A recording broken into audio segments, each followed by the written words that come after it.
Sedar tak sedar kita dah pun meninggalkan tahun 2020. Alhamdulillah, umur kita bertambah lagi ke tahun yang berikutnya, dah masuk ke 2021. Bila kita cerita berkenaan dengan sambutan tahun baru ataupun kedatangan tahun baru lebih tepatnya lagi, kita tak dapat nak elak ataupun kita tak dapat nak nafikan setengah-setengah daripada kita yang memang ada satu yang dia panggil azam sempena tahun baru. Okey, saya tak nak sentuh berkenaan dengan azam tahun baru ke, azam pertengahan tahun ke, azam akhir tahun ke, azam sepanjang tahun. Itu hak peribadi masing-masing. Bagi saya, matlamat dan cita-cita serta kehendak kita tu kita terjemahkan saban hari, saban waktu. Saya tak nafi. Kadang-kadang ialah benda yang kita rancang. Ada masa benda yang kita rancang ni ialah sebab kita ni manusia, sahabat-sahabat sekalian. Kita tak dapat nak, orang kata, tahu secara tepat apa berlaku pada kita pertengahan tahun, hujung tahun. Kadang kita kata, okey, tahun ni pertengahan tahun aku nak target, aku nak beli rumah. Bukan tambah orang rumah, beli rumah.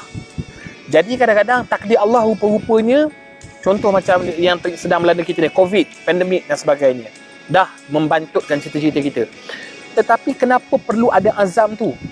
Dan mungkin kita memperbarui azam tu, sentiasa polish ataupun kilatkan azam tu, supaya tak lain tak bukan kita keep on track, orang Jawa kata, sentiasa di atas landasan yang dipandukan serta dipacukan oleh matlamat dan tujuan yang jelas. Cuba kita bayangkan kalau hidup kita ni tak ada matlamat. Ibarat macam sampan di tengah lautan tapi tak ada kemudi dan tak ada dayung, dibuai badai dan ombak. Bentang-bentang saya duduk tepi laut petang ni, sahabat-sahabat sekalian, kita cerita berkenaan dengan falsafah sampan dan ombak. Tapi kalau kita ada panduan, walaupun di badai dan dipukul ombak, ialah of course lah, sampan yang kecil, ombak yang besar, samudera yang luas, akan ke tengah, ke tepi lah sampan tu. Tetapi kalau kita nampak ke mana kita nak pergi, bila lari sikit, tersasar sikit daripada tujuan, kita cepat-cepat berusaha untuk kembali. Itulah pentingnya azam, sahabat-sahabat sekalian.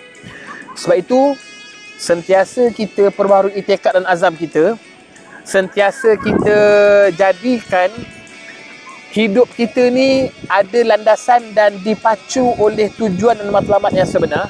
InsyaAllah semuanya akan berjalan dengan baik. Tapi kalaulah contohlah, kalau setelah kita berazam, kita usaha, dah tetapkan matlamat tetapi tak dapat,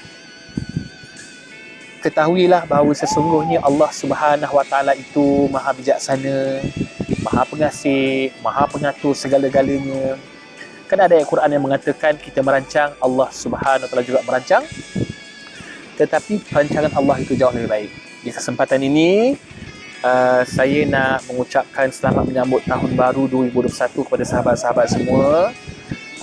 Azam diri saya, sahabat-sahabat sekalian, untuk jadi hamba Allah yang lebih baik, untuk menjaga salat, untuk menjaga akhlak, untuk menambahkan ilmu pengetahuan, untuk bercakap yang baik-baik saja di media sosial. InsyaAllah tujuan dan matlamat yang baik akan dibantu oleh Allah Subhanahu Wa Taala. Terima kasih sudi menonton. Mohon maaf kalau ada sebarang kelemahan, kekurangan.